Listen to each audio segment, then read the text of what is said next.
In this video, I will show you one real-world theming project where I had transformed this component from this to this and add this icon with just CSS and without touching the HTML. First, let's look at what we are starting with. When already have ready-made HTML, but this HTML is generated by specific platform, which means we're not allowed to edit it. No new class, no extra elements, CSS only. At the beginning, the component looks very basic. I started with minimal CSS, just adding color, spacing, and centering the component on the page. Now, the first thing I want to do is add some spacing to this paragraph. The problem is I can't add the class to it, and inside the same container, we also have another P element. If I simply target category P, both paragraphs, we get the margin, which is not what we want. Luckily, CSS give us a very useful selector, which a node selector. The second paragraph already has a class called article count, so we can exclude it like this. This way, only the first paragraph gets the spacing and the second stays untouched.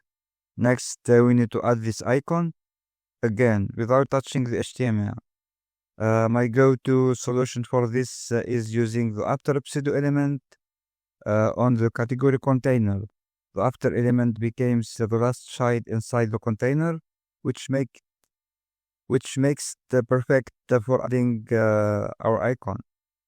I give it a fixed size, set the icon as a background image, and make sure it scales correctly using background properties. Now let's fix the layout so it matches the design. I'm using CSS grid here. Now the heading and the first paragraph should span the full width of the card, while the icon stays on the right side. To do that, I make the heading and the first paragraph span of grid columns, and I push the icon to the far right.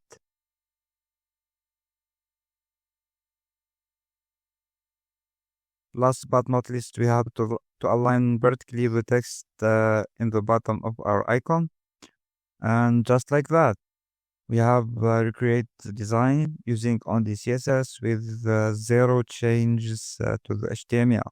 This kind of constraint is very common in real-world projects, especially when you are working with CMS or third-party platforms.